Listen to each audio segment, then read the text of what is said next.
서울의 밤하늘이 뚫린 것처럼 억수 같은 비가 쏟아지고 있었고 도시의 화려한 넌 사이는 빗물에 번져 기괴한 수채화처럼 일그러져 보였다.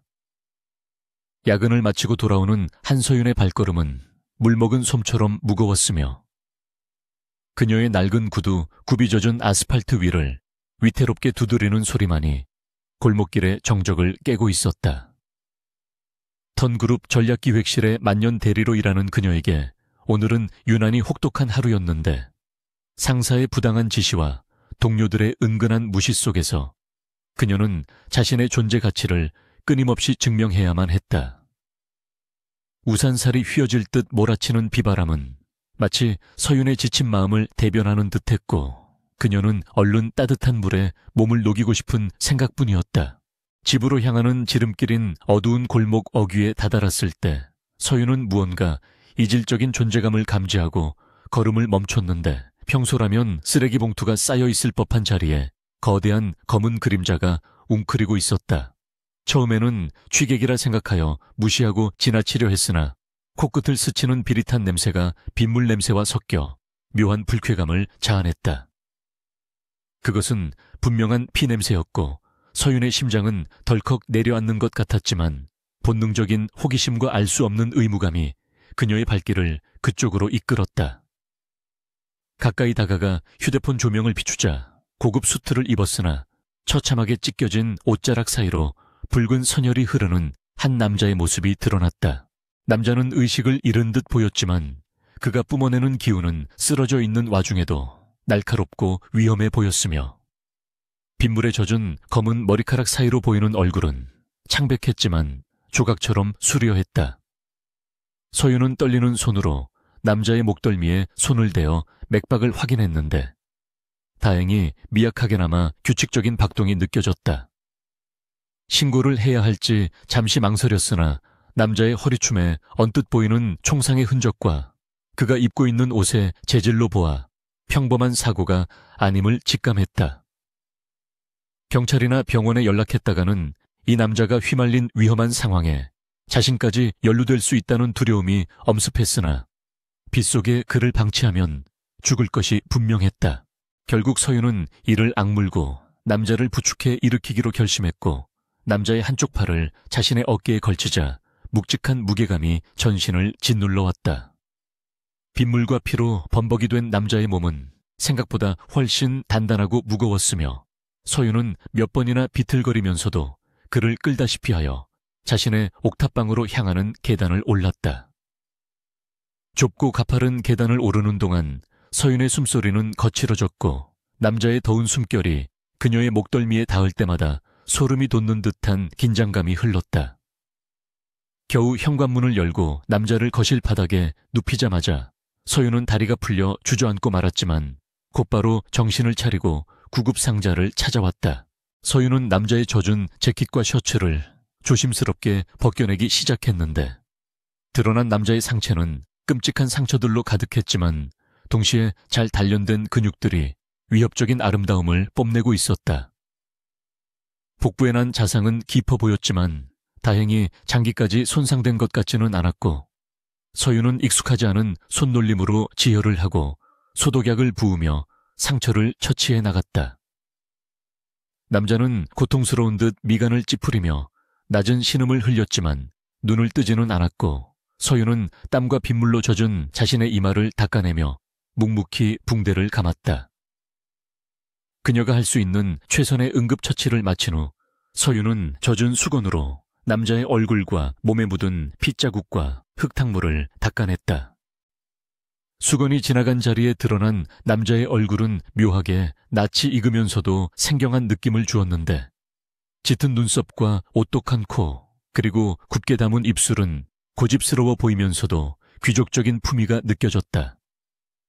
서윤은 젖은 옷가지들을 정리하다가 남자의 셔츠 소매에 달려있던 커프스 단추 하나가 바닥에 떨어져 있는 것을 발견하고 집어들었다. 백금으로 만들어진 단추에는 정교하게 세공된 문양이 새겨져 있었는데 보석 감정의 문외한인 그녀가 보기에도 그것은 엄청난 고가품임이 틀림없었다. 서윤은 이 남자가 결코 평범한 사람이 아니라는 확신을 굳히며 단추를 협탁 위에 올려두었고 복잡한 심경으로 잠든 남자의 얼굴을 응시했다. 새벽이 깊어지면서 빗소리는 잦아들었지만 서윤은 뜬 눈으로 밤을 지새워야 했는데 좁은 방 안을 가득 채운 낯선 남자의 존재감과 피냄새가 신경을 곤두서게 만들었기 때문이다. 혹시라도 그를 쫓던 사람들이 들이닥치지는 않을까 하는 불안감과 자신이 지금 무슨 일을 저지른 건지에 대한 뒤늦은 후회가 밀려왔다. 서윤은 무릎을 끌어안고 소파 구석에 앉아 남자의 상태를 살피며 그가 깨어나면 어떻게 해야 할지 수만 가지 시나리오를 머릿속으로 그려보았다. 그러나 남자는 깊은 잠에 빠져 미동조차 하지 않았고 고르지 못했던 숨소리만이 조금씩 안정을 찾아가고 있었다. 어느새 창밖이 푸르스름하게 밝아오기 시작했고 긴장이 풀린 서윤은 깜박 잠이 들었다가 요란하게 울리는 알람 소리에 화들짝 놀라 눈을 떴다. 시계를 확인한 서윤은 출근 시간이 임박했음을 깨닫고 비명을 지르며 자리에서 일어났으나 거실 바닥을 본 순간 얼어붙고 말았다.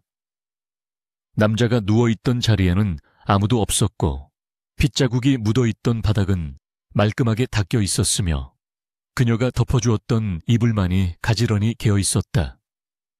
서윤은 황급히 화장실과 현관을 확인했지만 남자의 흔적은 그 어디에도 남아있지 않았고 마치 지난밤의 일이 꿈이었던 것처럼 집안은 고요했다. 협탁 위를 확인한 서윤은 어젯밤 자신이 올려두었던 백금 커프스 단추가 그대로 놓여있는 것을 발견했는데 그 옆에는 찢어진 메모지 한 장이 놓여 있었다.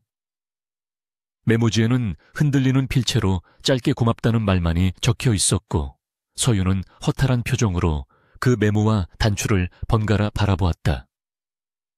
이름도 모르는 남자를 위해 밤새 간호를 하고 마음을 졸였던 시간이 허무하게 느껴졌지만 한편으로는 그가 무사히 떠났다는 사실에 안도감이 들기도 했다. 서윤은 더 이상 지체할 시간이 없었기에 서둘러 샤워를 하고 옷을 갈아입은 뒤 커프스 단추를 핸드백 깊숙한 곳에 찔러넣고 집을 나섰다. 회사로 향하는 지하철 안에서 서윤은 멍한 눈으로 차창 밖을 바라보며 어젯밤의 일을 곱씹었는데 남자의 강렬했던 눈빛과 뜨거웠던 천이 손끝에 남아있는 듯했다. 그녀는 턴그룹의 거대한 본사 건물 앞에 도착하여 심호흡을 한번 크게 내쉬고는 언제나처럼 무표정한 가면을 쓰고 로비로 들어섰다. 엘리베이터를 기다리는 직원들 사이에서는 평소와 다른 묘한 긴장감이 감돌고 있었고 삼삼오오 모여 수근거리는 소리가 들려왔다. 서윤은 피곤함에 지쳐 주변의 소음에 귀를 기울이지 않으려 했지만 뇌리에 박히는 몇 마디 단어들이 그녀의 신경을 자극했다. 새로운 대표이사가 오늘 취임한다는 소문과 그가 얼마 전 큰 사고를 당해 생사가 불투명했다는 이야기들이 직원들 사이에서 빠르게 퍼져나가고 있었다. 서윤은 자신과는 상관없는 먼 나라의 이야기라고 생각하며 엘리베이터에 몸을 실었고 전략기획실이 있는 층수를 눌렀다. 사무실에 도착하자마자 직속 상사인 최 팀장이 그녀를 부르며 산더미 같은 서류 뭉치를 안겨주었고 서윤은 쓴웃음을 지으며 자리로 돌아가 업무를 시작했다. 어젯밤의 비현실적인 사건은 바쁜 일상 속에 묻혀 희미해지는 듯했으나 그녀의 가방 속에 들어있는 차가운 금속 단추만이 그 기억을 붙잡고 있었다. 점심시간이 지나고 오후 업무가 시작될 무렵 사내 방송을 통해 전 직원 대강당 집합 명령이 떨어졌고 신임 대표이사의 취임식이 진행될 예정이라는 공지가 흘러나왔다. 서윤은 밀린 업무 때문에 짜증이 났지만 회사의 중요한 행사이기에 어쩔 수 없이 동료들과 함께 강당으로 이동했다.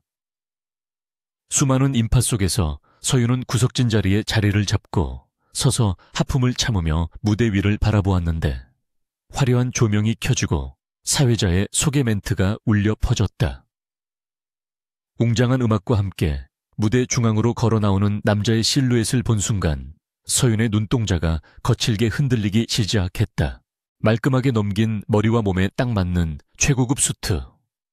그리고 냉철하고 오만한 표정으로 좌중을 압도하며 걸어 나오는 남자는 분명 어젯밤 자신의 집 거실에 피투성이로 쓰러져 있던 그 남자였다. 서윤은 자신의 눈을 의심하며 몇 번이나 눈을 비비고 다시 보았지만 남자의 날카로운 턱선과 깊은 눈매는 그녀의 기억 속에 각인된 그 얼굴과 정확히 일치했다. 단상에 선 남자는 마이크를 잡고 낮고 위험 있는 목소리로 취임사를 시작했고 그의 목소리가 스피커를 통해 강당 전체에 울려 퍼지자 서윤은 온몸의 피가 빠져나가는 듯한 충격을 받았다. 그는 강지혁이라는 이름을 가진 턴그룹의 유일한 후계자이자 이제 막 경영 일선에 복귀한 새로운 지배자였는데 서윤은 다리에 힘이 풀려 옆에 있던 의자를 잡고 겨우 지탱해야 했다. 어젯밤 자신이 엉성한 붕대로 감아준 상처가 저 완벽한 수트 아래에 숨겨져 있다는 사실이 믿기지 않았고 무엇보다 그가 자신을 전혀 알아보지 못하는 듯한 무심한 시선이 두려웠다. 지역의 시선이 강당을 천천히 훑으며 직원들을 응시하다가 아주 잠시 서윤이 서 있는 방향에 머물렀다. 그 짧은 찰나의 순간 서윤은 심장이 멈추는 듯한 전율을 느꼈지만 지혁은 곧바로 시선을 거두고 차가운 미소를 지으며 연설을 이어갔다. 취임사가 끝난 후 서윤은 멍한 정신으로 사무실로 돌아왔지만 손에 일이 잡힐 리가 없었고 모니터 속의 글자들은 의미 없는 도형처럼 둥둥 떠다닐 뿐이었다. 그녀는 핸드백 속에 들어있는 커프스 단추를 만지작거리지 않으려 애쓰며 자신이 겪은 일이 단순한 우연이 아니었음을 직감했다. 그때 사무실 입구가 소란스러워지더니 검은 양복을 입은 수행원들을 대동하고 강지혁 대표가 전략기획실을 순시하기 위해 들어섰다. 직원들은 모두 자리에서 일어나 고개를 숙였고 서윤 역시 황급히 일어나 고개를 숙였지만 심장은 터질 듯이 요동치고 있었다. 지혁은 천천히 사무실을 걸으며 업무 보고를 받고 있었는데 그의 발걸음이 서윤의 책상 앞에서 딱 멈추어 섰다. 숨막히는 정적이 흐르는 가운데 서윤은 고개를 들 수 없었고 지혁의 구두 끝이 자신의 시야에 들어와 있음을 느꼈다. 지혁은 서윤의 책상 위에 놓인 명패를 가만히 응시하더니 알 수 없는 표정으로 수행원에게 무언가를 지시하고는 뒤도 돌아보지 않고 자리를 떴다. 그가 지나간 자리에는 서늘한 냉기와 함께 어젯밤 맡았던 미미한 혈향 대신 고급스러운 향수 냄새만이 남았다. 퇴근 시간이 다가올 무렵 인사팀에서 호출이 왔고 불길한 예감에 휩싸인 서윤은 무거운 발걸음으로 인사팀장실로 향했다. 문을 열고 들어서자 인사팀장은 곤란한 표정으로 서류 봉투 하나를 내밀었는데 그것은 예상치 못한 부서 이동 발령서였다. 서윤이 발령 내용을 확인하기도 전에 인사팀장은 이것이 신임 대표이사의 직접적인 지시사항임을 강조하며 내일부터 비서실로 출근하라고 통보했다.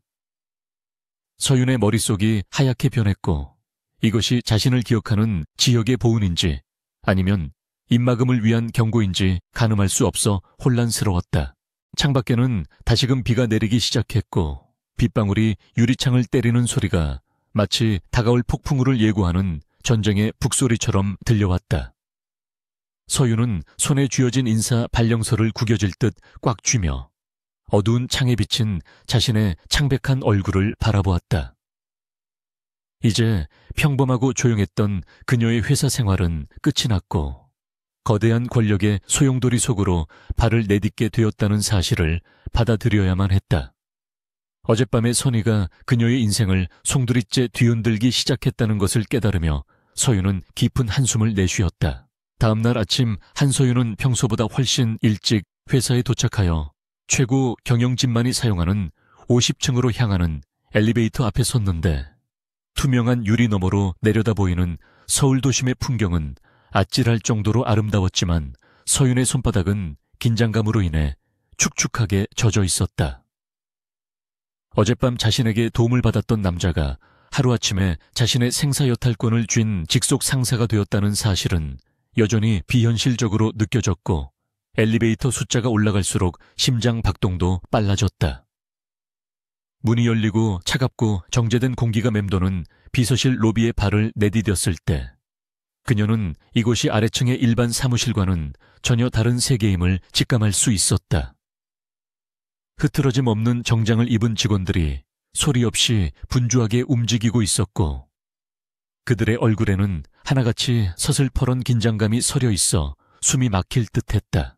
비서실의 책임자인 민 실장은 서윤을 머리부터 발끝까지 훑어보며 마땅찮다는 표정을 감추지 않았는데 그는 전략기획실 출신인 그녀가 이곳의 살벌한 생리를 견디지 못할 것이라고 단정짓는 듯했다. 민 실장은 서윤에게 구석진 자리를 배정해주며 업무 매뉴얼이 담긴 두꺼운 파일철을 던지듯 건네주었고 별다른 설명도 없이 곧바로 실무에 투입시켰다.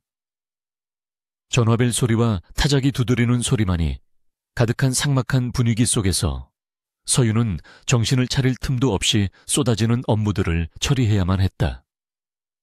그때 육중한 마호간이 문이 열리며 강지혁 대표의 호출 명령이 인터폰을 통해 떨어졌고 민 실장은 눈짓으로 서윤에게 커피를 들고 들어갈 것을 지시했다. 서윤은 떨리는 손으로 찻잔을 받쳐들고 대표이사 집무실 문을 조심스럽게 열었는데 방 안의 공기는 바깥보다 훨씬 더 무겁고 살벌하게 가라앉아 있었다.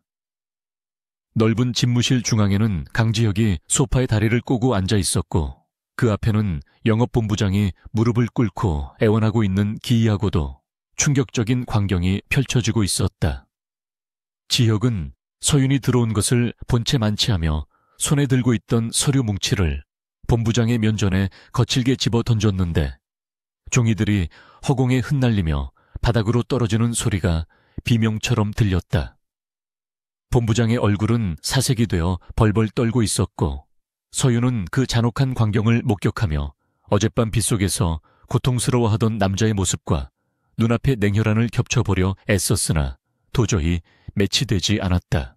강지혁의 입에서 흘러나오는 말들은 날카로운 비수처럼 본부장의 폐부를 찌르고 있었는데 그는 매출 하락의 원인을 정확한 데이터와 논리로 반박하며 상대를 벼랑 끝으로 몰아붙이고 있었다. 한때 회사의 개국공신이라 불리던 중혁이 젊은 오너 앞에서 처참하게 무너지는 모습은 그야말로 공포 그 자체였고 서윤은 숨조차 크게 쉴 수 없어 문가에 굳어 서 있었다. 지혁은 본부장의 변명을 단 한마디도 허용하지 않았으며 당장 짐을 싸서 나가라는 말로 상황을 종결지었는데 보안 요원들에 의해 끌려나가는 본부장의 절규가 문 너머로 사라지자 지혁은 그제야 천천히 고개를 돌려 서윤을 바라보았다. 서윤은 지혁과 눈이 마주치는 순간 심장이 멎는 듯한 충격을 받았으나 그는 서윤을 처음 보는 사람처럼 무심하고 건조하게 바라볼 뿐이었다.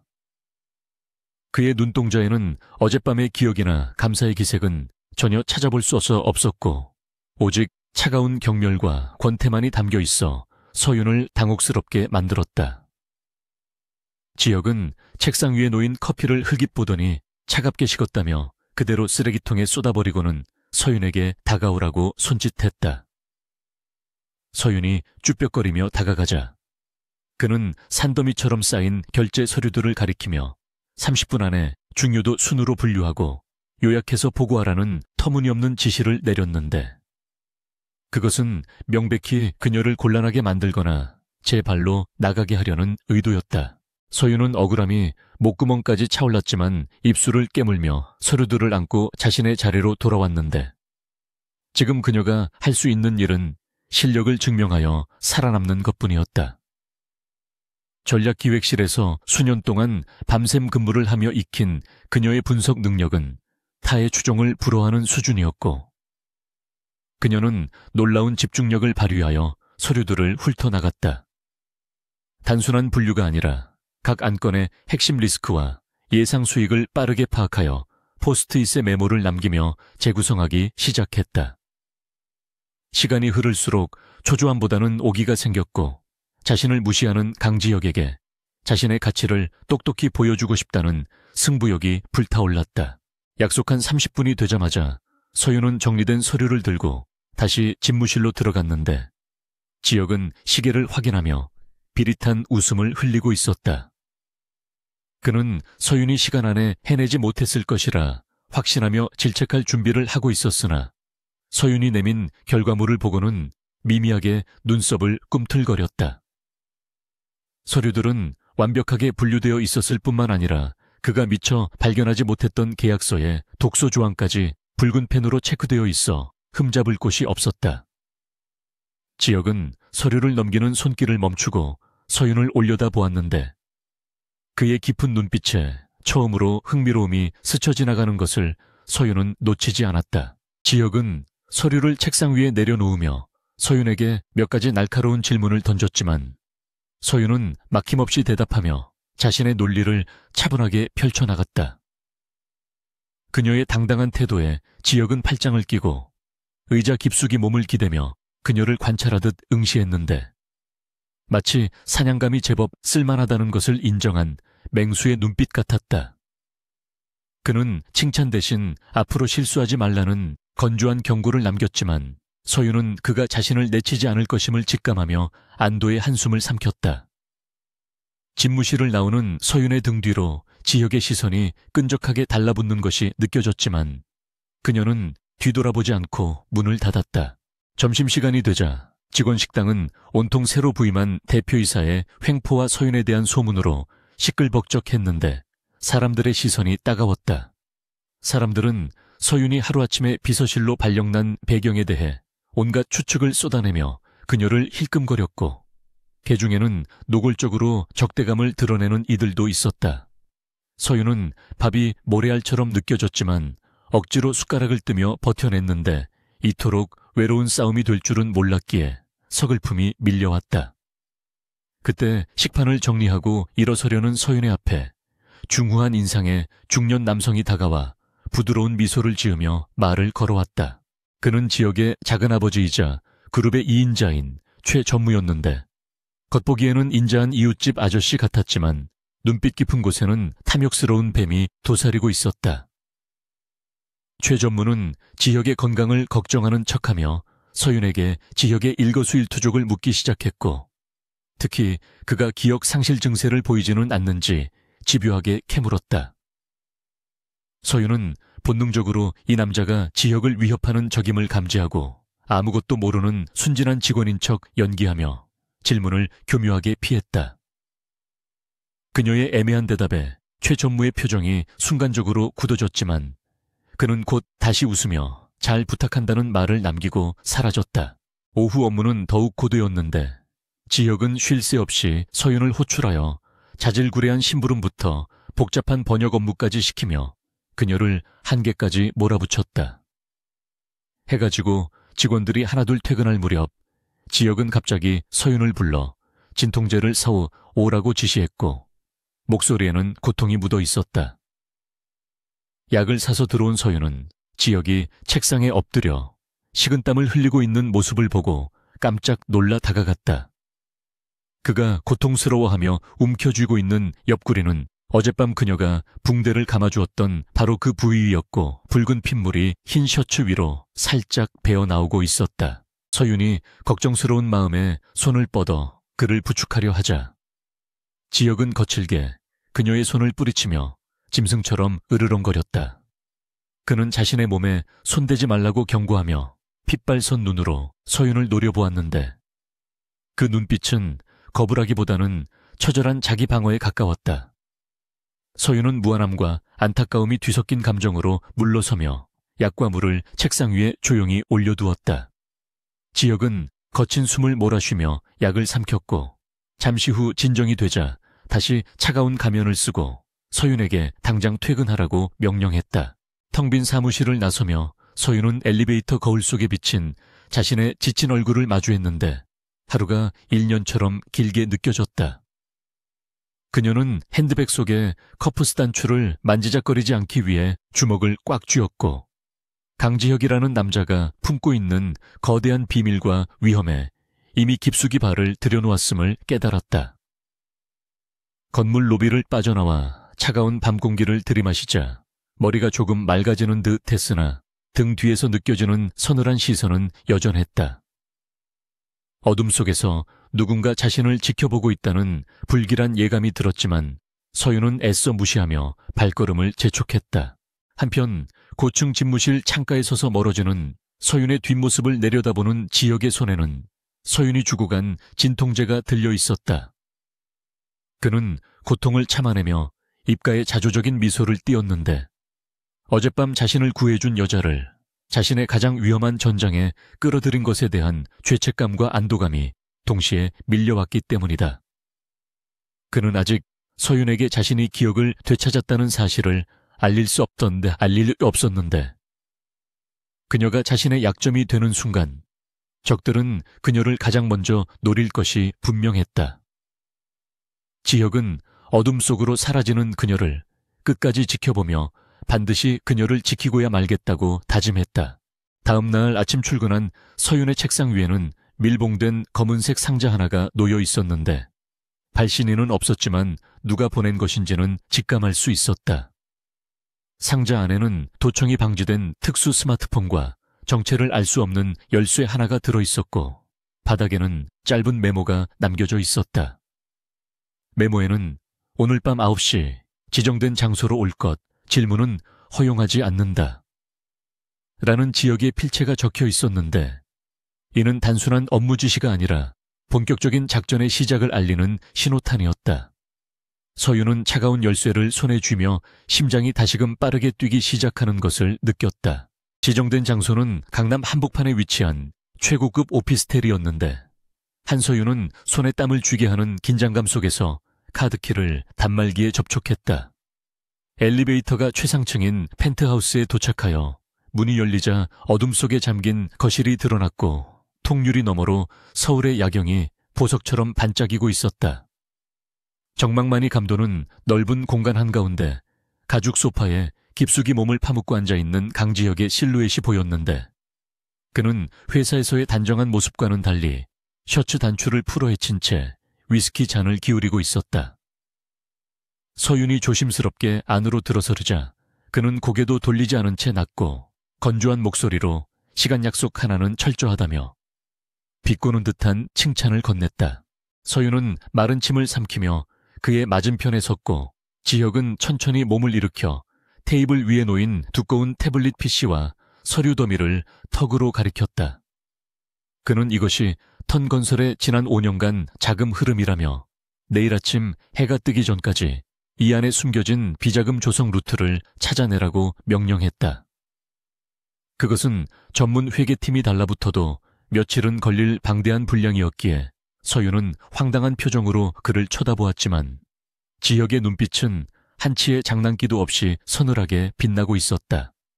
그는 만약 이 정도 능력도 없다면 자신의 비서 자격이 없으니 당장 짐을 싸서 회사에서 나가라는 잔인한 통보를 덧붙였다.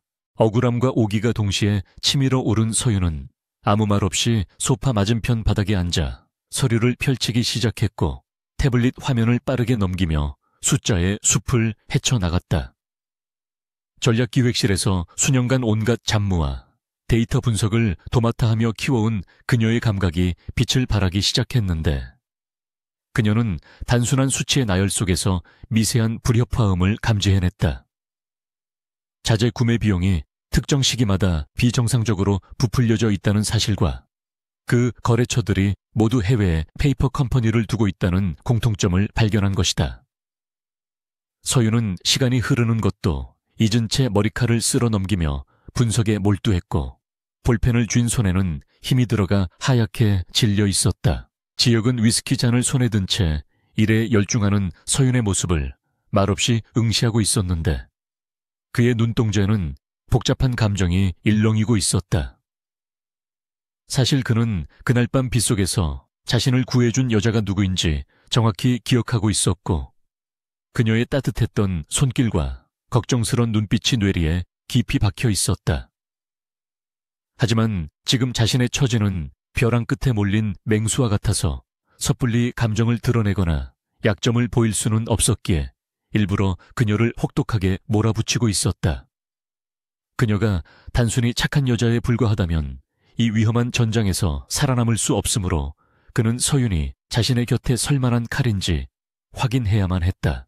새벽 3시가 넘어서야 서윤은 태블릿을 내려놓고 뻐근한 목을 돌리며 긴 숨을 내쉬었는데 그녀의 눈은 피로로 충혈되어 있었지만 확신에 찬 빛이 감돌고 있었다. 그녀는 지혁에게 태블릿을 내밀며 건설 자재 납품 업체 중 세 곳이 실체가 없는 유령 회사이며 그 자금들이 모두 홍콩의 한 사모펀드로 흘러 들어가고 있음을 지적했다. 지혁은 서윤이 찾아낸 결정적인 증거들을 훑어보며 내심 감탄하지 않을 수 없었는데 전문 감사팀조차 놓쳤던 교묘한 연결고리를 그녀가 단 몇 시간 만에 찾아낸 것이다. 그는 태블릿을 테이블에 던지듯 내려놓으며 차가운 미소를 지었고 합격이라는 짧은 말로 그녀의 능력을 인정했다. 긴장이 풀린 서윤은 그제야 다리가 저려오는 것을 느꼈지만 용기를 내어 지혁의 눈을 똑바로 바라보며 마음속에 담아두었던 질문을 던졌다. 그녀는 그날 밤 빗속에 쓰러져 있던 사람이 대표님이 맞지 않느냐고 물으며 왜 자신을 모르는 척하는지, 그리고 왜 이런 위험한 일에 자신을 끌어들이는지 따져 물었다. 지혁은 자리에서 일어나 서윤에게 천천히 다가왔고 위압적인 기세로 그녀를 소파 등받이로 몰았으며 거리를 좁혔다. 그는 서윤의 귓가에 낮은 목소리로 속삭였는데 아는 것이 많아질수록 수명은 짧아지는 법이라며 자신의 기억을 공유하는 순간 그녀 또한 적들의 표적이 될 것임을 경고했다. 그날 이후 회사 내에서 서윤의 입지는 완전히 달라졌는데 그녀는 더 이상 비서실의 말단 직원이 아니라 대표이사의 모든 스케줄과 기밀 문서를 관리하는 수석 비서로 대우받게 되었다. 지혁은 출근하자마자 서윤을 자신의 집무실 바로 옆에 마련된 특별 책상에 앉히고 모든 보고가 그녀를 거치도록 시스템을 변경했다. 직원들은 하루아침에 신분 상승한 서윤을 두고 낙하산이니 대표에 숨겨진 여자니 하며 수근거렸지만 서윤은 그런 시선들에 신경 쓸 겨를이 없었다. 그녀는 지혁이 지시하는 수많은 기밀 업무들을 처리하느라 눈콧들 새 없이 바빴고 자신이 거대한 권력 암투의 한복판에 서 있음을 실감했다. 그러던 중 지혁의 숙부이자 그룹 내 실세인 최 전무가 서윤을 은밀히 자신의 방으로 호출했는데 그는 인자한 미소 뒤에 숨겨진 탐욕스러운 눈빛으로 서윤을 맞이했다. 최 전무는 최고급 차를 대접하며 서윤에게 지역의 최근 동향과 건강 상태, 그리고 그가 비밀리에 진행 중인 프로젝트에 대해 넌지시 물어왔다. 그는 서윤이 경제적으로 어렵다는 사실을 사전에 파악한 듯 두툼한 봉투를 테이블 위에 올려놓으며 자신의 정보원이 되어줄 것을 제안했다. 서윤은 봉투를 바라보며 잠시 흔들리는 듯한 연기를 했으나 속으로는 이 늙은 여우가 바로 지역을 위협하는 적 중 하나임을 직감하고 경계심을 늦추지 않았다. 서윤은 짐짓 순진하고 겁먹은 표정을 지으며 자신은 입사한 지 얼마 되지 않아 아는 것이 별로 없다며 최 전무의 질문을 요리조리 피했다.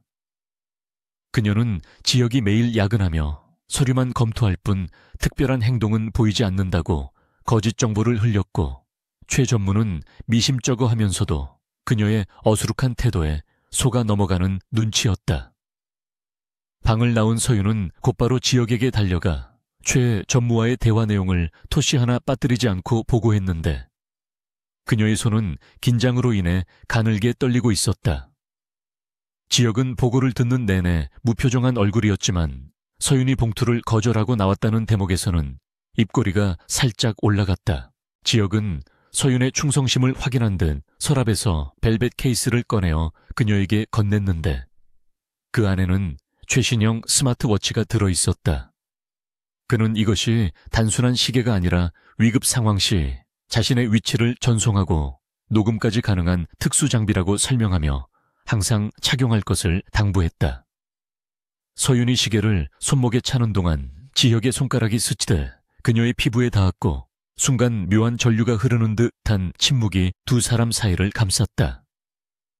지혁은 헛기침을 하며 시선을 돌렸지만 서윤은 그의 귀가 아주 조금 붉어져 있는 것을 발견하고 가슴 한구석이 간질거리는 느낌을 받았다. 며칠 후 지혁은 서윤에게 중요한 미팅에 동행할 것을 지시했는데 장소는 시내의 한 고급 프라이빗 클럽이었다.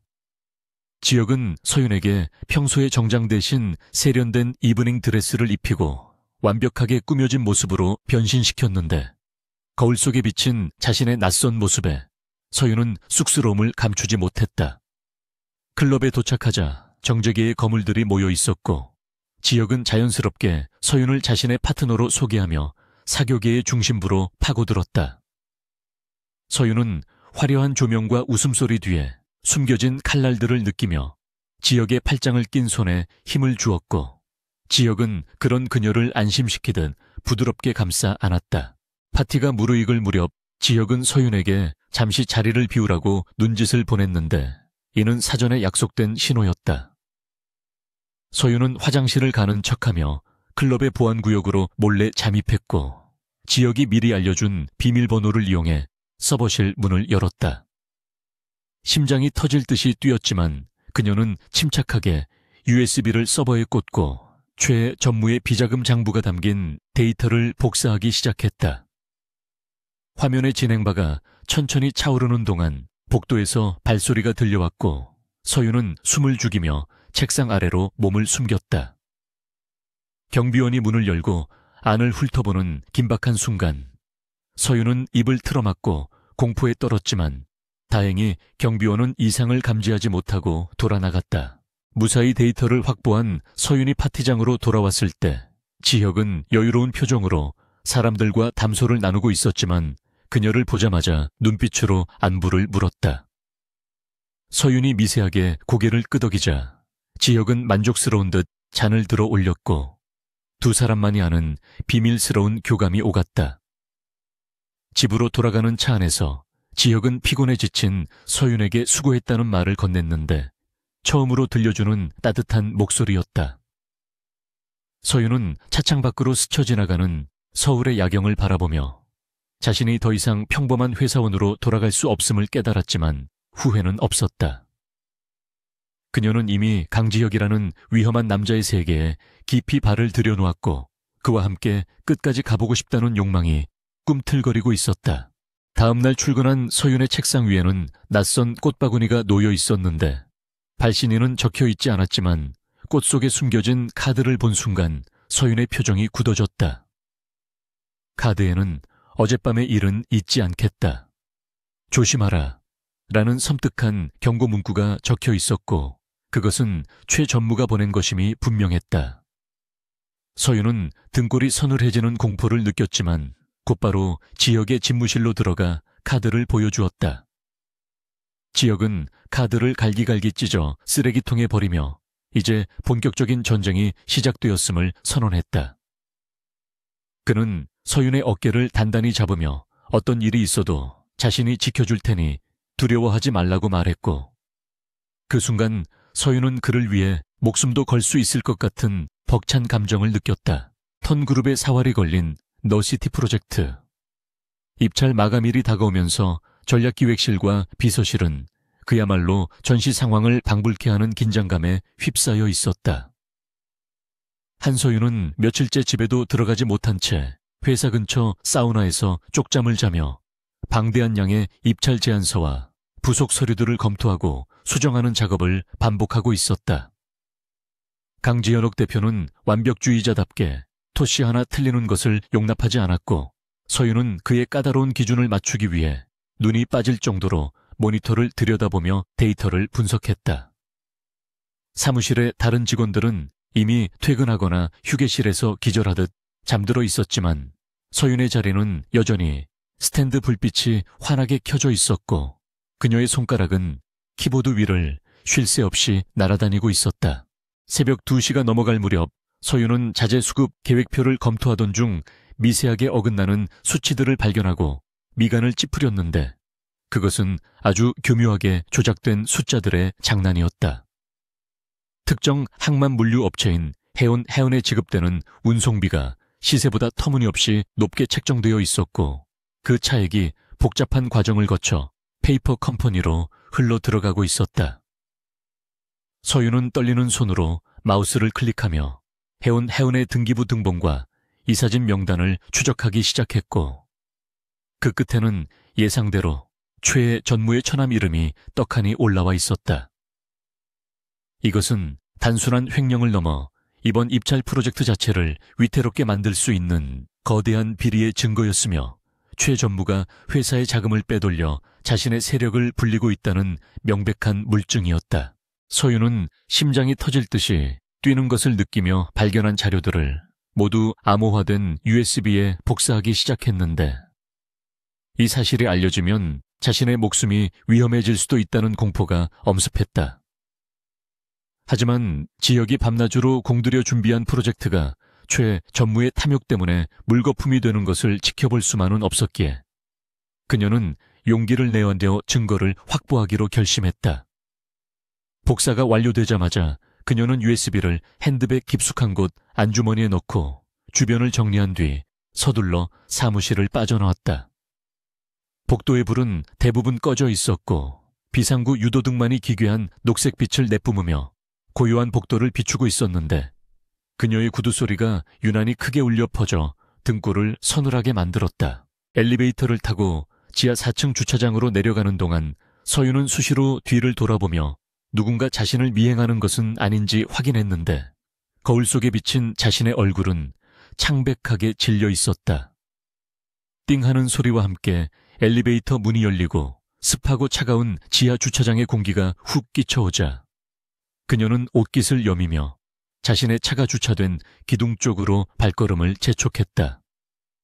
주차장은 텅 비어 있었고 드문드문 주차된 차들의 그림자가 마치 웅크린 괴물처럼 보여 서윤의 공포심을 자극했는데, 어디선가 쇠파이프가 바닥에 끌리는 듯한 소름 끼치는 소리가 들려와 발걸음을 멈추게 만들었다. 서윤이 차키를 꺼내 문을 열려는 순간 기둥 뒤에서 검은 마스크와 모자를 눌러 쓴 건장한 사내 3명이 불쑥 튀어나와 그녀의 앞을 가로막았다. 그들은 험악한 인상을 쓰며 서윤에게 다짜고짜 가방을 내놓으라고 위협했고, 손에는 야구 방망이와 쇠파이프가 들려 있어 그들이 단순한 강도가 아님을 직감할 수 있었다. 서윤은 본능적으로 가방을 뒤로 숨기며 뒷걸음질 쳤지만 사내들은 비릿한 웃음을 흘리며 포위망을 좁혀왔고, 그중 우두머리로 보이는 남자가 거친 욕설과 함께 손을 뻗어왔다. 서윤은 있는 힘껏 소리를 지르며 도움을 요청하려 했지만 남자의 거친 손이 순식간에 그녀의 입을 틀어막았고 쇠 냄새가 나는 장갑의 감촉에 구역질이 치밀어 올랐다. 서윤은 필사적으로 반항하며 남자의 팔을 물어뜯고 발버둥 쳤지만 압도적인 힘의 차이를 극복하기에는 역부족이었고 몸이 바닥으로 내동댕이 쳐지며 무릎이까지는 고통을 느꼈다. 핸드백이 바닥에 나뒹굴고 내용물이 쏟아지자 사내들은 킬킬거리며 물건들을 뒤지기 시작했고, 서윤은 흐려지는 의식 속에서도 USB만은 뺏기지 않으려 바닥을 기어 가방을 잡으려 했다. 그때 한 놈이 서윤의 머리채를 잡아채며 쇠파이프를 높이 쳐들었고, 서윤은 공포에 질려 눈을 질끈 감으며 다가올 고통을 기다렸다. 바로 그 순간 고막을 찢을 듯한 타이어 마찰음과 함께 검은색 세단 한 대가 맹렬한 기세로 돌진해와 사내들 바로 앞에서 급정거했다. 차 문이 거칠게 열리고 강지혁이 튀어나왔는데 그는 평소의 냉철한 CEO의 모습이 아니라 마치 먹잇감을 발견한 야수처럼 살기가 등등한 표정이었다. 지혁은 망설임 없이 쇠파이프를 든 남자의 명치를 걷어찼고 남자는 비명도 지르지 못한 채 수미터를 날아가 주차된 채 처박혔다. 나머지 두 사내가 당황하여 덤벼들었지만 지혁은 날렵한 몸놀림으로 주먹을 피하고 상대의 팔을 꺾어버리며 순식간에 제 앞에 나갔다. 뼈가 부러지는 섬뜩한 소리와 둔탁한 타격음이 주차장에 울려 퍼졌고 지혁의 주먹은 자비가 없었으며 그의 눈빛은 붉게 충혈되어 분노로 타오르고 있었다. 서윤은 멍하니 바닥에 주저앉아 그 광경을 지켜보았는데 눈앞에서 싸우고 있는 남자는 넥타이를 풀어헤치고 셔츠 소매를 걷어붙인 채 피와 땀이 섞인 거친 숨을 몰아쉬고 있었다. 그 모습은 그녀가 비오는 날 밤 골목길에서 구해주었던 바로 그 상처 입은 짐승의 모습과 완벽하게 겹쳐졌고 그녀는 비로소 그가 그날 밤의 일을 모두 기억하고 있음을 확신했다. 마지막 남은 사내마저 바닥에 쓰러져 신음하자 지혁은 거칠게 숨을 고르며 서윤에게 달려왔고 그의 손은 미세하게 떨리고 있었다. 그는 서윤의 어깨를 감싸 안으며 다친 곳은 없는지 살폈고 그의 눈동자에는 서윤에 대한 걱정과 안도감이 뒤섞여 소용돌이치고 있었다. 지혁은 서윤의 찢어진 스타킹과 무릎에서 흐르는 피를 보자마자 낮은 욕설을 내뱉으며 자신의 재킷을 벗어 그녀의 어깨에 덮어주었고 조심스럽게 그녀를 안아 일으켰다. 서윤은 긴장이 풀리자 다리에 힘이 풀려 주저앉을 뻔했지만 지혁이 단단한 팔로 그녀의 허리를 받쳐주어 쓰러지지 않을 수 있었다. 그는 더 이상 존댓말이나 딱딱한 말투를 쓰지 않았고 왜 이렇게 무모하게 행동했냐며 화를 냈지만 그 목소리에는 깊은 애정이 묻어 있었다. 지혁은 서윤을 자신의 차 조수석에 태우고는 안전벨트를 직접 매주었는데 그 과정에서 두 사람의 얼굴이 닿을 듯 가까워지며 서로의 거친 숨결을 느낄 수 있었다. 차는 무서운 속도로 주차장을 빠져나와 한강변의 인적 드문 곳으로 향했고 달리는 차 안에서 서윤은 흐르는 눈물을 닦으며 진정하려 애썼다. 지혁은 말없이 운전만 하다가 한강공원 주차장에 차를 세우고는 한참 동안 핸들에 머리를 기대고 있었다. 정적이 흐르는 차 안에서 지혁은 나지막한 목소리로 입을 열었는데 그는 그날 밤 서윤이 만들어준 죽의 맛과 따뜻했던 온기 그리고 자신을 위해 불러주었던 자장가까지 모두 기억한다고 고백했다. 서윤은 놀라움에 눈을 크게 떴고 지혁은 고개를 돌려 서윤을 바라보며 자신이 기억을 잃은 척 연기했던 이유를 설명하기 시작했다. 그는 자신이 기억을 되찾았다는 사실을 적들이 알게 되면 자신을 구해준 은인인 서윤이 가장 먼저 표적이 될 것이 뻔했기에 그녀를 모른 척할 수밖에 없었다고 털어놓았다. 하지만 결국 자신의 곁에 둠으로써 그녀를 위험에 빠뜨리게 되었다며 자책했고 그의 눈빛은 깊은 슬픔과 후회로 얼룩져 있었다. 서윤은 지혁의 진심 어린 고백에 가슴이 뭉클해졌고 그동안 쌓였던 서러움과 오해가 눈 녹듯 사라지는 것을 느꼈다. 그녀는 떨리는 손을 들어 지혁의 손등을 덮으며 자신이 선택한 일이니 자책하지 말라고 위로했고 이제는 혼자가 아니라 함께 싸우자고 말했다. 서윤은 가방에서 힘겹게 지켜낸 USB를 꺼내 지혁에게 건넸는데 이것이 최전무를 무너뜨릴 결정적인 증거임을 설명했다.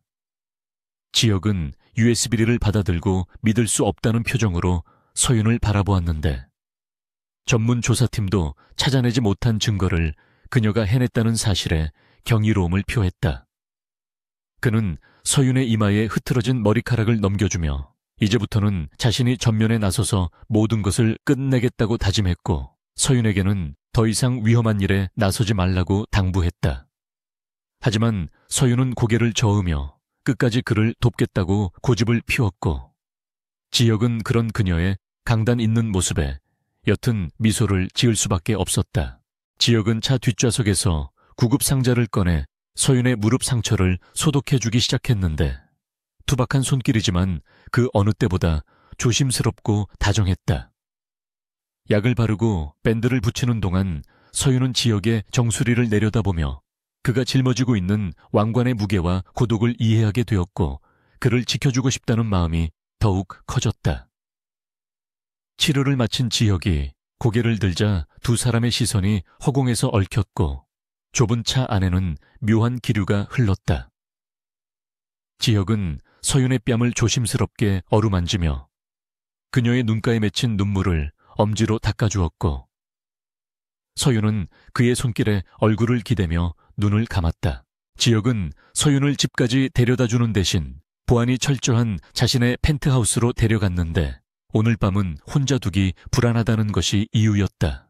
펜트하우스에 도착한 서윤은 넓고 화려하지만 온기가 느껴지지 않는 그의 집을 둘러보며 그가 얼마나 외롭게 싸워왔는지 짐작할 수 있었다. 지혁은 서윤에게 편한 옷을 내어주고 따뜻한 코코아를 타주며 안정을 취하게 했고 자신은 서재에 들어가 서윤이 가져온 증거들을 분석하기 시작했다. 서윤은 소파에 앉아 서재 문틈으로 새어나오는 불빛을 바라보며 이제부터 시작될 진짜 싸움을 준비하기 위해 마음을 다잡았다. 다음날 아침 지혁은 완벽한 수트 차림으로 서재에서 나왔는데 밤새 한숨도 자지 못한 듯 눈밑이 퀭했지만 눈빛만은 형형하게 빛나고 있었다. 그는 서윤에게 다가와 최 전무의 비리를 터뜨릴 최고의 타이밍은 바로 3일 뒤에 있을 창립기념일 파티라고 말했다. 그날은 전 세계의 정적의 인사들과 언론이 모이는 자리이기에 최 전무가 꼼짝없이 당할 수밖에 없는 무대였지만 그만큼 위험 부담도 큰 도박이었다. 지혁은 서윤의 손을 꼭 잡으며 자신을 믿고 따라와 줄 수 있겠냐고 물었고 서윤은 망설임 없이 고개를 끄덕이며 그의 계획에 동참하겠다는 의지를 보였다. 출근길의 차 안에서 지혁은 서윤에게 구체적인 작전 계획을 설명했는데 그것은 치밀하고 대담한 시나리오였다. 서윤은 파티장 내부의 시스템을 통제하고 영상을 송출하는 역할을 맡았고 지혁은 무대 위에서 최 전무를 직접 대면하여 그의 가면을 벗겨낼 예정이었다. 회사 로비에 도착하자 지혁은 차에서 내리기 전 서윤을 돌아보며 짧지만 강렬한 입맞춤을 손등에 남겼고 그것은 그 어떤 맹세보다도 굳건한 약속이었다. 서윤은 붉어진 얼굴로 차에서 내렸고 직원들의 시선 속에서도 당당하게 고개를 들고 지혁의 뒤를 따라 엘리베이터로 향했다. 사무실에 도착한 서윤은 최 전무 측의 동태를 살피기 위해 더욱 바쁘게 움직였는데 그들은 자신들이 확보한 증거가 유출되었다는 사실을 아직 모르고 있는 듯했다. 최 전무는 여유로운 표정으로 창립 기념일 준비 상황을 체크하며 지혁에게 덕담을 건네는 가증스러운 모습을 보였고 지혁 또한 웃는 얼굴로 화답하며 완벽한 포커페이스를 유지했다. 서윤은 그들의 위선적인 대화를 들으며 속이 울렁거렸지만 며칠 뒤 벌어질 통쾌한 복수를 상상하며 묵묵히 업무를 수행했다. 폭풍전야와도 같은 3일이 지나고 드디어 턴그룹 창립 기념일 당일이 밝았다. 서윤은 지혁이 선물한 우아한 네이비색 드레스를 입고 거울 앞에 섰는데 거울 속의 자신은 더 이상 겁먹은 대리가 아니라 전장에 나가는 여전사의 모습이었다. 그녀는 핸드백 속에 USB와 통신 장비를 챙겨 넣으며 심호흡을 했고 결전의 장소인 호텔 연회장으로 향했다. 화려한 샹들리에와 샴페인 잔이 부딪히는 소리 뒤에 숨겨진 진실의 문이 곧 열릴 것이었고 그 중심에 서윤과 지혁이 서 있었다. 턴그룹의 창립 50주년 기념 연회장은 대한민국 상위 1%만이 누릴 수 있는 사치와 향락의 결정체였으며 천장 높은 돔을 가득 메운 크리스털 샹들리에는 별빛보다 화려하게 쏟아져 내리고 있었다. 정재계의 거물들과 유명 인사들이 최고급 턱시도와 드레스를 입고 샴페인 잔을 부딪히며 가식적인 웃음을 나누는 모습은 마치 거대한 연극 무대를 보는 듯했다. 한서윤은 짙은 네이비색 드레스를 입고 행사장 구석에 서서 그 화려한 풍경을 응시하고 있었는데 그녀의 손에 들린 클러치백은 땀으로 인해 축축하게 젖어 있었다. 겉보기에는 평온해 보이는 이 파티장이 곧 피 튀기는 전쟁터로 변할 것임을 알고 있는 사람은 오직 그녀와 단상 위에 서 있는 강지혁 대표뿐이었다. 강지혁은 메인 테이블에 앉아 쏟아지는 인사들을 받아내며 여유로운 미소를 짓고 있었지만 그의 시선은 틈틈이 서윤이 있는 방향을 향해 날카롭게 꽂히고 있었다. 그는 오늘 밤 최 전무가 어떤 방식으로든 자신을 공격해 올 것을 예감하고 있었고 그 공격을 받아칠 준비를 완벽하게 마친 상태였다. 서윤은 이어피스를 통해 들려오는 경호팀장의 보고를 들으며 행사장 곳곳에 배치된 보안 요원들의 위치를 파악하고 있었는데 묘하게도 평소보다 많은 수의 외부 인력이 눈에 띄었다. 그것은 최 전무가 심어놓은 사병들임이 분명했고 서윤은 불안감을 억누르며 지혁이 보내는 신호를 기다렸다. 행사가 중반부로 접어들고 장례가 정리되자 사회자의 소개와 함께 최 전무가 마이크를 잡고 단상 위로 올라갔는데 그의 표정은 지나치게 비장하고 엄숙해 보였다. 그는 턴그룹의 지난 역사를 읊으며 창업주의 뜻을 기리는 척하더니 갑자기 목소리를 낮추며 오늘 이 자리에서 중대한 발표를 하겠다고 선언했다. 장내는 순식간에 찬물을 끼얹은 듯 조용해졌고 모든 사람의 시선이 최 전무의 입에 집중되었다. 그는 안타까운 표정을 지으며 최근 강지혁 대표가 사고 후유증으로 인해 심각한 인지 능력 저하와 정신적 불안 증세를 겪고 있다는 충격적인 거짓말을 늘어놓기 시작했다. 사람들은 웅성거리기 시작했고 최 전무는 기회를 놓치지 않고 대형 스크린에 조작된 병원 진단서와 심리 상담 기록들을 띄우며 여론을 몰아가기 시작했다.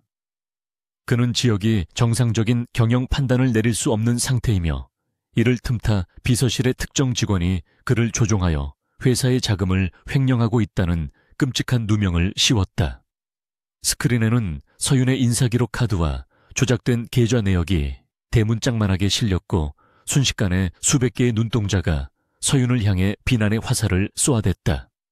서윤은 얼굴이 하얗게 질린 채 그 자리에 얼어붙었고 곳곳에 숨어있던 기자들이 플래시를 터뜨리며 그녀에게 달려들기 시작했다.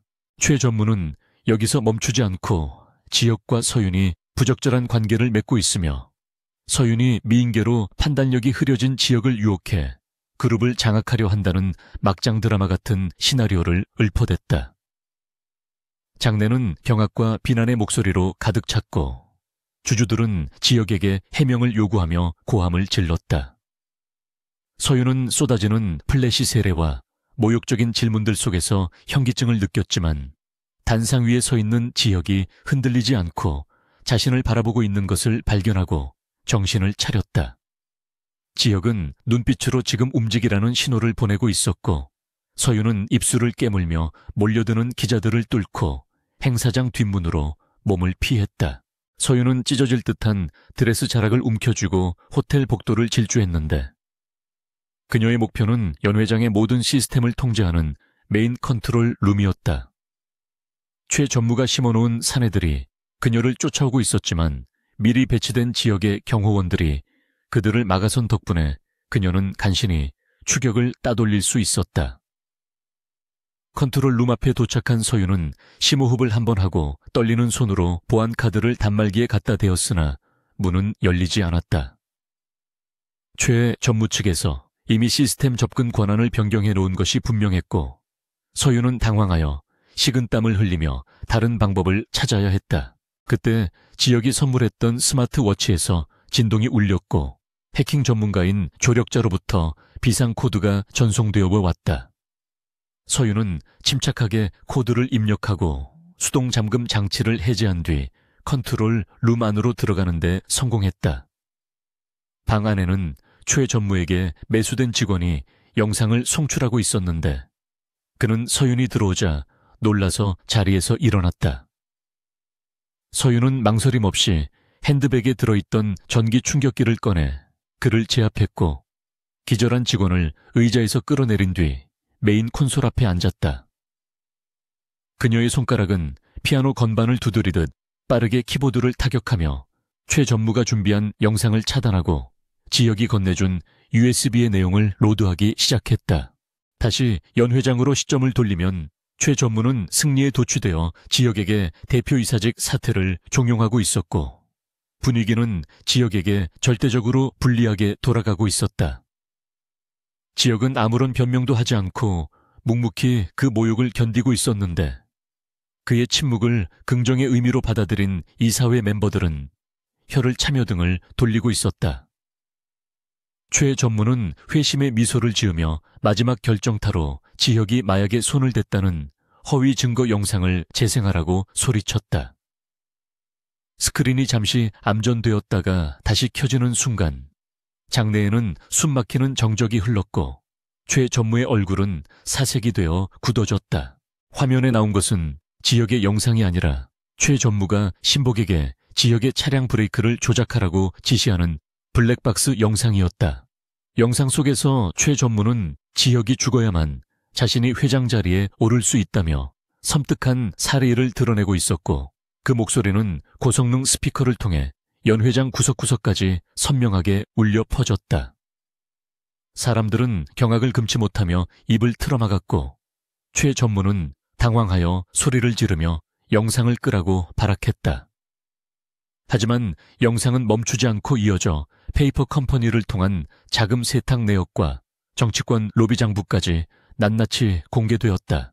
서윤은 컨트롤룸에서 모니터를 통해 그 광경을 지켜보며 안도의 한숨을 내쉬었는데 손끝이 여전히 떨리고 있었다. 그녀가 해냈다는 성취감과 함께 거대한 악을 무너뜨렸다는 쾌감이 밀려왔다. 연 회장은 순식간에 아수라장이 되었고 기자들은 최 전무를 향해 마이크를 들이대며 질문 공세를 퍼부었다. 궁지에 몰린 초의 전무는 땀을 비오듯 흘리며 모든 것이 조작이라며 고래고래 소리를 질렀지만 이미 돌아선 여론을 되돌리기에는 역부족이었다. 그때 지혁이 천천히 자리에서 일어나 마이크를 잡았고 그의 목소리는 차분하지만 서늘한 분노를 담고 있었다. 지혁은 자신이 기억을 잃은 척했던 것은 내부의 적을 확실하게 이뤄내기 위한 전략이었음을 밝히며 최 전무의 모든 범죄 사실을 입증할 원본 데이터를 검찰에 넘겼다고 선언했다. 그는 또한 서윤에 대한 루머는 비열한 음해이며 그녀는 회사를 구한 영웅이자 가장 유능한 직원이라고 치켜세웠다. 지역의 당당한 태도와 완벽한 논리에 사람들은 고개를 끄덕이며 박수를 보내기 시작했고 최 전무는 다리에 힘이 풀려 바닥에 주저앉고 말았다. 보안 요원들이 들이닥쳐 최 전무와 그의 측근들을 연행하려 하자 최 전무는 마지막 발악을 하며 숨겨두었던 히든카드를 꺼내들었다. 그는 갑자기 품 안에서 소형 기폭장치처럼 보이는 리모컨을 꺼내들고 누구도 움직이지 말라며 위협했다. 그가 연 회장 곳곳에 폭발물을 설치했다는 허풍을 떨자 사람들은 비명을 지르며 출구 쪽으로 몰려들었고 장내는 통제불능의 공황 상태에 빠졌다. 지혁은 눈을 가늘게 뜨고 최 전무를 노려보며 그것이 거짓임을 간파했지만 혹시 모를 인명피해를 우려하여 섣불리 움직이지 못했다. 최 전무는 그 틈을 타 혼란스러운 인파 속에 섞여 행사장 밖으로 도주를 시도했고 지혁은 경호원들에게 그를 추격하라고 지시하며 자신도 단상을 뛰어내려갔다. 한편 컨트롤룸에서 상황을 지켜보던 서윤은 최 전무가 도주하는 경로가 비상구 쪽임을 확인하고 그를 막기 위해 자리에서 일어났다. 그녀는 복잡한 복도를 가로질러 비상계단으로 향했는데 문을 열자마자 도망치던 최 전무와 정면으로 마주치고 말았다. 최 전무는 서윤을 보자마자 악귀 같은 표정을 지으며 그녀의 머리채를 휘어잡았고 서윤은 비명을 지르며 반항했지만 흥분한 남자의 힘을 당해낼 수는 없었다. 최 전무는 서윤을 인질로 삼아 지역을 협박할 생각으로 그녀의 목에 날카로운 만년필을 들이대며 옥상으로 끌고 올라갔다. 지역은 서윤의 비명 소리를 듣고 미친 듯이 계단을 뛰어 올라왔지만 옥상 문은 굳게 잠겨 있었다. 그는 쇠로 된 문을 몸으로 들이받으며 부수려 했지만 문은 꿈쩍도 하지 않았고 문 너머에서는 서윤의 신음소리와 최 전무의 광기 어린 웃음소리가 들려왔다. 지혁은 주먹이 찢어질 정도로 문을 두드리며 최 전무에게 서윤을 놓아주면 살려주겠다고 회유했지만 최 전무는 이미 이성을 잃은 상태였다. 그는 헬기를 부르지 않으면 서윤과 함께 떨어져 죽겠다며 협박했고 지혁은 태어나서 처음으로 뼈저린 공포를 느꼈다. 옥상 난간 끝에 몰린 서윤은 차가운 밤바람을 맞으며 아래를 내려다보았는데 까마득한 높이에 현기증이 일었다. 그녀는 공포에 떨면서도 지혁이 자신을 구해줄 것이라는 믿음을 잃지 않으려 애썼다. 최 전무는 한 손으로 서윤을 잡고 다른 한 손으로는 어딘가로 전화를 걸어 지원을 요청하고 있었는데 그 틈을 타 서윤은 지혁에게 배웠던 호신술을 떠올렸다. 그녀는 온 힘을 다해 최 전무의 정강이를 걷어찼고 그가 고통에 틈을 보인 순간 팔을 뿌리치고 옥상 바닥으로 몸을 굴렸다. 동시에 옥상 문이 굉음과 함께 부서지며 지혁이 뛰어들어왔고 그는 바닥에 쓰러진 서윤을 향해 전력 질주했다. 최 전무가 다시 서윤을 잡으려 했지만 이미 지혁의 주먹이 그의 턱을 강타한 후였다. 최 전무는 비틀거리며 난간 쪽으로 물러났고 지혁은 서윤을 자신의 등 뒤로 숨기며 최 전무와 대치했다. 밤하늘에는 경찰 헬기에 서치라이트가 비치기 시작했고 옥상은 대낮처럼 환하게 밝혀졌다. 궁지에 몰린 최 전무는 핏발선 눈으로 지혁을 노려보며 이것이 끝이 아니라고 저주를 퍼부었지만 지혁은 차갑게 그를 내려다볼 뿐이었다. 그때 최 전무가 고용한 것으로 보이는 정체불명의 헬기 한 대가 굉음을 내며 건물 옥상으로 접근해왔고 강한 하강풍에 서윤은 눈을 뜰 수가 없었다. 헬기에서 무장한 괴한들이 레페를 타고 내려와 연막탄을 터뜨렸고 순식간에 옥상은 짙은 연기에 휩싸였다.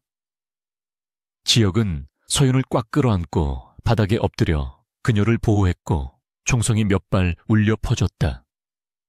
연기가 거치고 난 뒤 최 전무와 괴한들은 감쪽같이 사라져 있었고 옥상에는 부서진 난간과 흩날리는 서류 뭉치들만이 남아있었다. 지혁은 떨고 있는 서윤을 일으켜 세우고 그녀의 얼굴을 감싸쥐며 괜찮냐고 물었고 서윤은 고개를 끄덕이며 지혁의 품에 안겨 참았던 눈물을 터뜨렸다. 비록 최 전무를 놓치기는 했지만 오늘 밤 그들은 가장 큰 승리를 거두었고 서로에 대한 신뢰와 사랑을 확인할 수 있었다.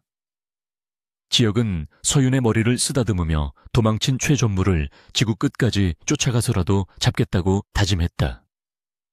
멀리서 들려오는 사이렌 소리가 점점 가까워지고 있었고 두 사람은 서로를 의지하며 엉망이 된 파티장을 뒤로하고 옥상을 내려왔다. 집으로 돌아가는 차 안에서 서윤은 지혁의 어깨에 기대어 잠이 들었고 지혁은 그녀의 손을 놓지 않은 채 창밖을 바라보았다. 최 전무가 사라진 이상 더 큰 위험이 도사리고 있을지 모르지만 그는 더 이상 두렵지 않았다.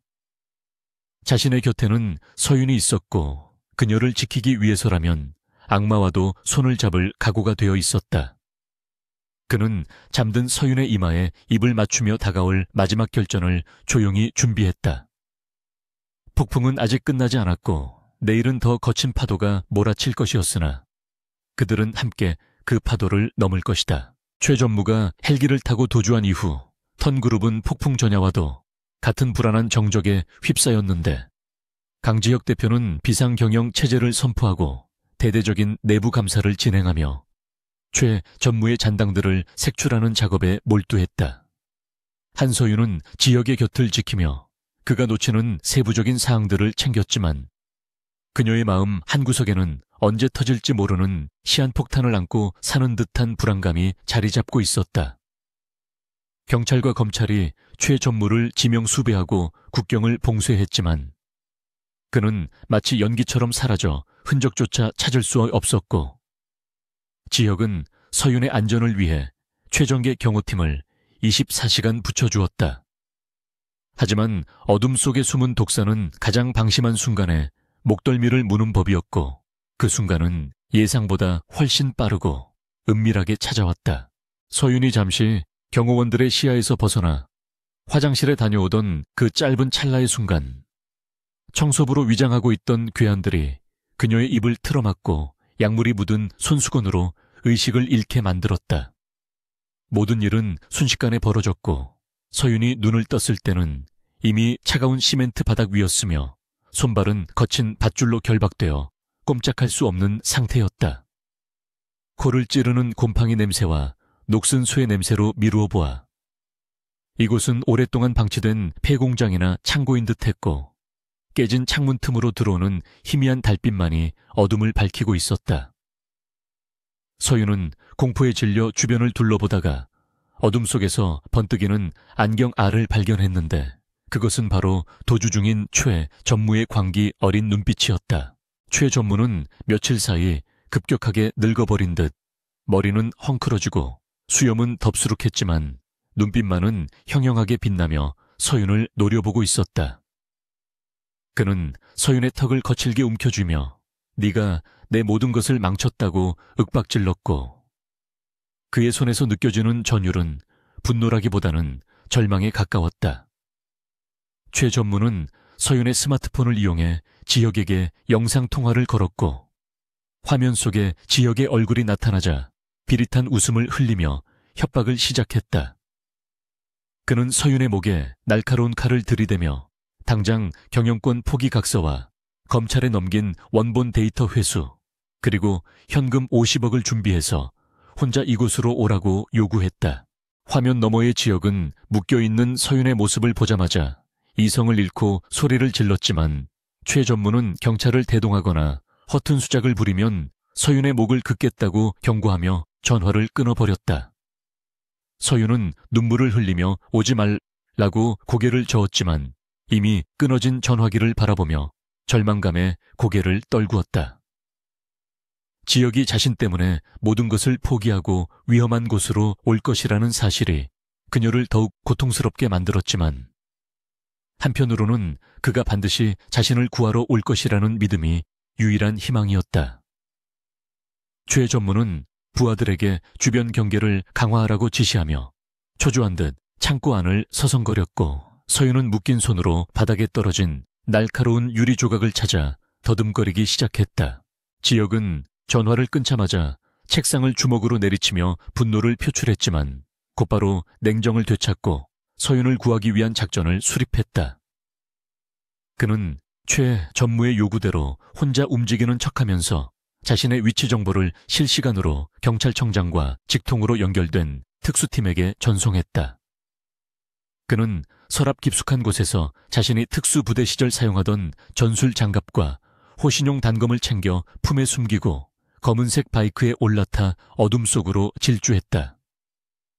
빗방울이 다시 굵어지기 시작했고 헬멧 쉴드 위로 흐르는 빗물은 마치 그의 눈물처럼 보였지만 지혁의 눈은 그 어느 때보다 차갑고 매섭게 빛나고 있었다.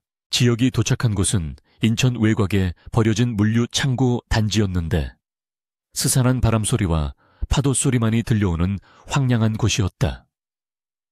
그는 바이크를 멀리 세워두고 은밀하게 창고로 접근하여 내부의 동태를 살폈는데 입구에는 무장한 사내들이 지키고 서 있었고 건물 안쪽에서도 인기척이 느껴졌다. 정면 돌파는 서윤을 위험하게 만들 수 있었기에 지혁은 배수관을 타고 지붕으로 올라가 깨진 천창을 통해 내부로 침투할 경로를 확보했다. 천창 아래로 보이는 광경은 처참했는데 서윤은 의자에 묶인 채 고개를 숙이고 있었고 최 전무는 그녀의 주위를 맴돌며 악담을 퍼붓고 있었다. 지혁은 심호흡을 한 번 하고 천창을 깨고 밧줄을 이용해 바닥으로 뛰어내렸는데 그의 등장은 마치 하늘에서 떨어진 심판자처럼 위압적이었다. 갑작스러운 굉음과 함께 유리 파편이 쏟아지자 최 전무와 부하들은 혼비백산하여 뒤로 물러났고 그 틈을 타 지혁은 가장 가까이 있던 사내를 발차기로 제압했다. 최 전무는 당황하여 서윤을 인질로 잡으려 했지만 지혁이 던진 연막탄이 터지면서 시야가 가려졌고 창고 안은 순식간에 아수라장이 되었다. 자욱한 영희 속에서 지혁은 귀신 같은 움직임으로 적들을 하나씩 쓰러뜨려 나갔고 뼈가 부러지는 소리와 비명소리가 창고 안에 울려 퍼졌다.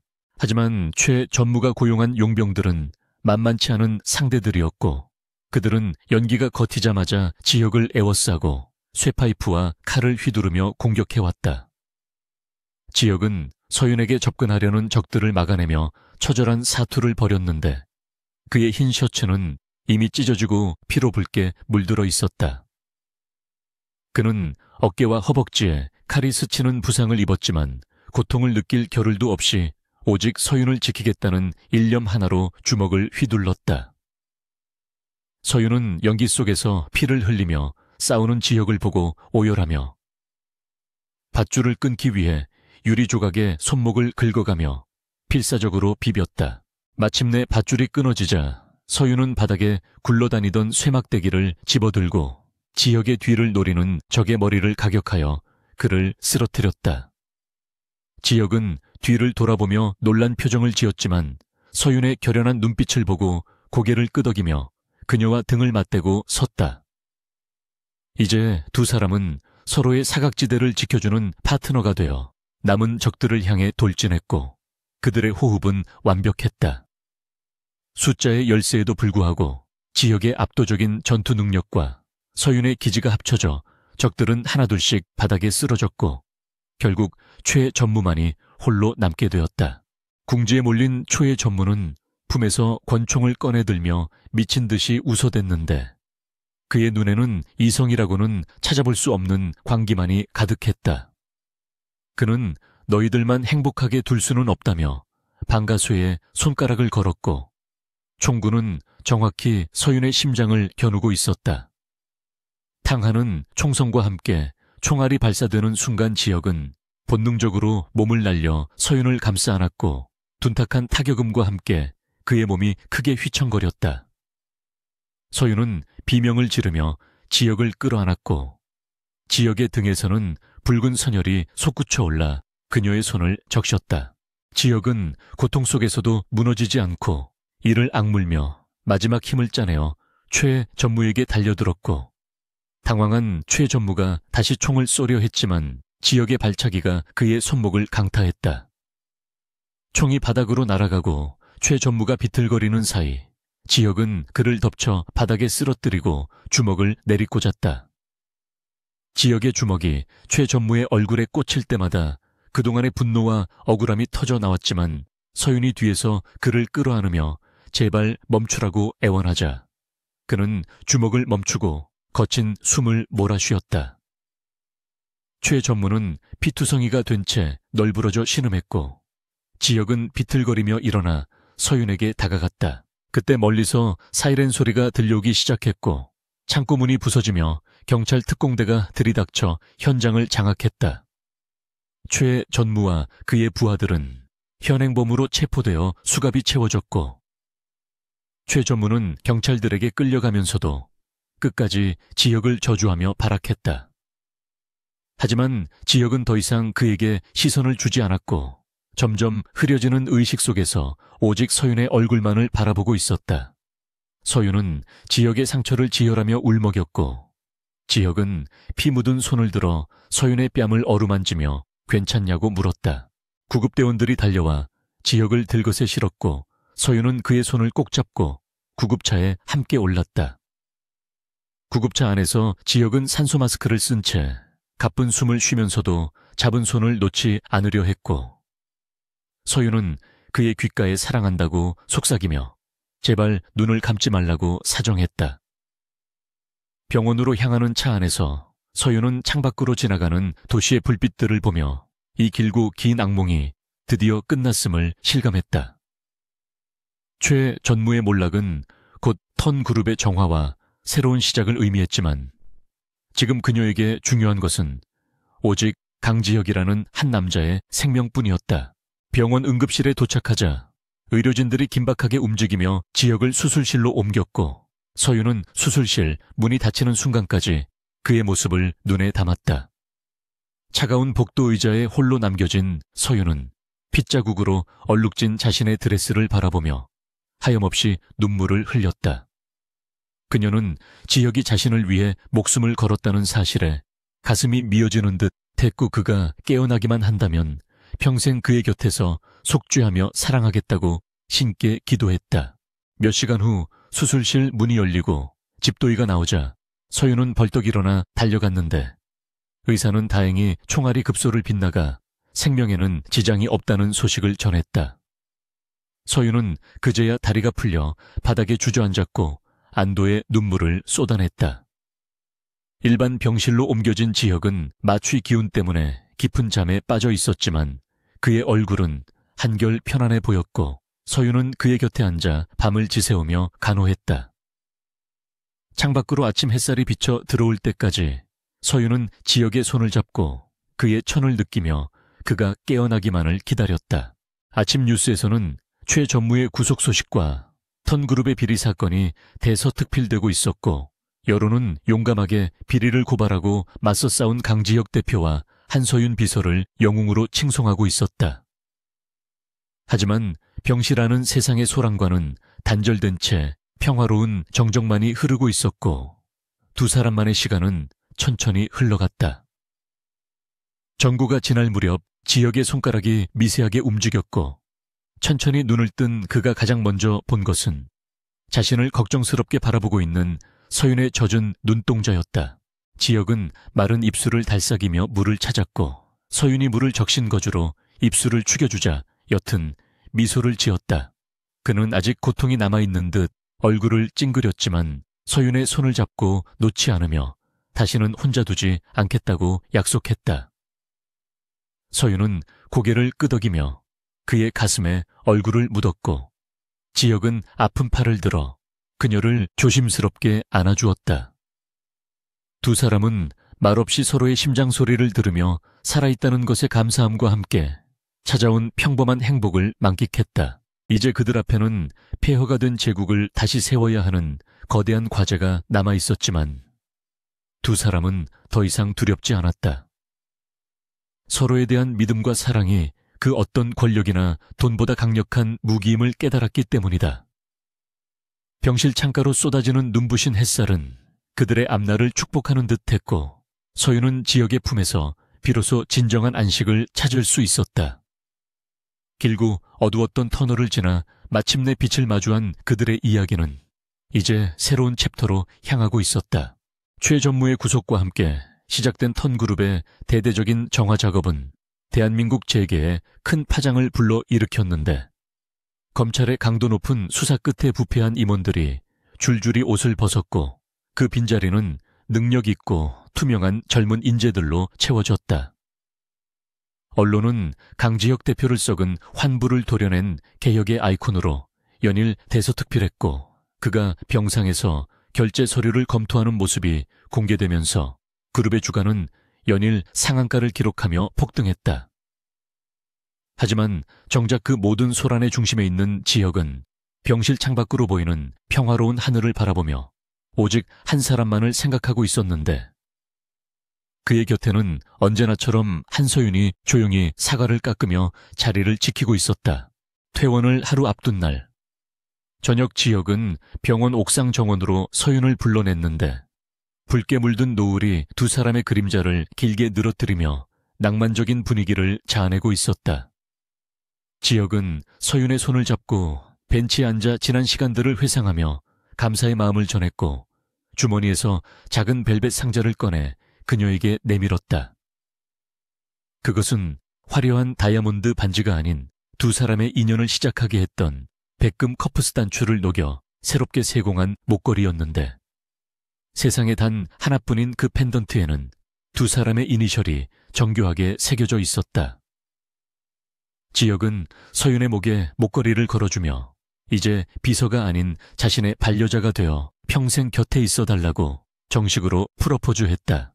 서윤은 목걸이를 만지작거리지며 벅차오르는 감동에 눈시울이 붉어졌지만 곧 결심한 듯 고개를 들어 지혁의 눈을 똑바로 응시했다. 그녀는 지혁을 깊이 사랑하지만 지금 당장 그의 옆자리에 서기에는 자신이 너무 부족하다고 느꼈으며 신데렐라처럼 왕자의 구원만을 바라는 수동적인 존재로 남고 싶지 않다는 속마음을 털어놓았다. 이번 사건을 겪으며 그녀는 자신에게 잠재된 경영 전략과 위기 관리 능력에 대한 열정을 발견했고 이를 전문적으로 공부하여 누구에게나 인정받는 파트너로서 지혁의 곁에 당당히 서고 싶다는 포부를 밝혔다. 그녀는 1년이라는 시간을 달라고 부탁하며 미국으로 유학을 떠나 MBA 과정을 밟고 돌아오겠다고 선언했다. 지혁은 서윤의 예상 밖의 제안에 잠시 당황한 기색을 보였고 갓 시작된 사랑을 두고 떨어져 있어야 한다는 사실에 불안감을 감추지 못했다. 그는 자신이 가진 모든 것을 동원해 서윤을 지원하고 보호할 수 있다고 설득하려 했지만 서윤의 눈동자에 담긴 흔들리지 않는 의지를 읽고는 결국 한숨을 내쉬며 고개를 끄덕였다. 그는 서윤이 단순히 누군가의 아내나 비서로 기억되기보다 독립적인 인격체로서 빛나기를 원한다는 것을 이해했기에 그녀의 결정을 존중하기로 한 것이다. 지혁은 서윤을 품에 꽉 끌어안으며 1년이라는 시간은 기다려주겠지만 그 이상은 단 하루도 양보할 수 없다고 못 박았고 두 사람은 붉은 노을 아래서 재회의 약속을 나누었다. 서윤이 출국하던 날 공항에는 비가 내리고 있었지만 그것은 1년 전에 음산한 폭우가 아니라 대지를 적시는 촉촉한 봄비였고 두 사람의 이별을 슬퍼하기보다는 앞날을 축복하는 듯했다. 지혁은 바쁜 일정에도 불구하고 공항까지 배웅을 나와 서윤의 손을 놓지 못했는데 출국 게이트 앞에서 그녀의 이마에 입을 맞추며 건강히 잘 다녀오라고 속삭였다. 서윤은 눈물을 참으며 밝게 웃어 보였고 뒤도 돌아보지 않고 게이트 안으로 들어갔는데 이는 뒤를 돌아보면 지혁에게 달려가고 싶은 마음이 굴뚝 같았기 때문이다. 비행기가 이륙하고 구름 위로 솟아오르는 것을 보며 서윤은 반드시 더 멋진 여자가 되어 돌아오겠다고 다짐하며 전공서적을 펼쳤다. 1년이라는 시간은 화살처럼 빠르게 흘러갔고 턴그룹은 지역의 리더십 아래 글로벌 기업으로 완벽하게 도약하는 데 성공했다. 지역은 일에 파묻혀 지내면서도 매일 밤 서윤과 영상통화를 하며 서로의 일상을 공유했고 그녀가 보내오는 리포트들을 꼼꼼히 읽으며 그녀의 성장을 흐뭇하게 지켜보았다. 서윤 또한 낯선 타국에서의 치열한 학업 생활 속에서도 지역에 대한 그리움을 원동력 삼아 수석 졸업이라는 쾌거를 이루어냈다. 계절이 4번 바뀌고 다시 싱그러운 바람이 불어오는 초여름. 어느 날 지역의 집무실 책상 위에는 서윤의 귀국 날짜가 적힌 달력이 놓여 있었다. 지역은 아침부터 들뜬 마음을 감추지 못하고 수시로 시계를 확인하며 안절부절 못했는데 직원들은 냉철한 대표님의 인간적인 모습에 몰래 미소를 지었다. 그는 오후 일정을 모두 비우고 공항으로 나가려 했으나 갑작스러운 해외 투자자들의 방문으로 인해 발이 묶이고 말았다. 초조함 속에 회의를 마치고 집무실로 돌아온 지역은 넥타이를 거칠게 풀어헤치며 비서실장에게 당장 차를 대기시키라고 소리쳤다. 그때 집무실 문이 열리며 또각거리는 하이힐 소리와 함께 세련된 정장 차림의 한 여성이 자신감 넘치는 발걸음으로 들어왔다. 단발로 자른 머리와 지적인 안경, 그리고 여유로운 미소를 띤 그녀는 1년 전에 수줍음 많던 한서윤 대리가 아니라 월계서도 탐낼 만한 인재로 성장한 한서윤이었다. 지역은 믿기지 않는다는 표정으로 자리에서 벌떡 일어났고 서윤은 당당하게 걸어와 지역의 책상 위에 자신의 이력서와 경영 전략 제안서를 올려놓았다. 그녀는 턴그룹의 전략기획 본부장 자리에 지원하러 왔다며 장난기 어린 목소리로 말했고 지역은 멍하니 그녀를 바라보다가 터져나오는 웃음을 참지 못했다. 서윤이 공항에서 곧바로 회사로 달려온 것은 그를 놀라게 해주기 위한 그녀만의 깜짝 이벤트였던 것이다. 지역은 책상을 돌아 나와 서윤의 허리를 감싸 안고 그대로 들어 올리며 그녀를 맞이했고 서윤은 까르르 웃으며 그의 목을 끌어안았다. 1년 동안 화상 화면으로만 보았던 얼굴을 직접 마주하고 천을 느끼자 그동안의 그리움이 한꺼번에 씻겨 내려가는 듯 했다. 지역은 서윤을 소파에 앉히고 그녀의 얼굴 구석구석을 살피며 야위지는 않았는지 아픈 곳은 없는지 물었고 서윤은 지역의 뺨을 어루만지며 그가 자신을 얼마나 기다렸는지 느낄 수 있었다. 두 사람은 서로의 눈을 바라보며 말로 다 할 수 없는 깊은 애정을 확인했고 집무실 안은 행복한 공기로 가득 찼다.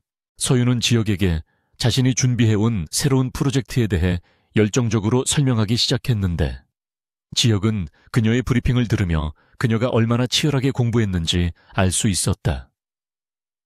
그녀의 제안은 턴그룹이 나아가야 할 방향을 정확하게 짚어내고 있었고 지역은 그녀를 단순한 연인이 아니라 인생의 동반자이자 사업 파트너로서 존경하게 되었다. 그는 서윤의 말이 끝나자마자 제안서를 덮으며 연봉 협상은 나중에 하고 우선 밀린 데이트부터 하자고 때를 썼고 서윤은 못 이기는 척 웃으며 그의 손을 잡았다. 그날 저녁 두 사람은 1년 전 처음 만났던 그 골목길을 다시 찾았는데 빗물 냄새가 나던 어두운 골목은 이제 가로등이 밝혀진 따뜻한 길로 변해 있었다.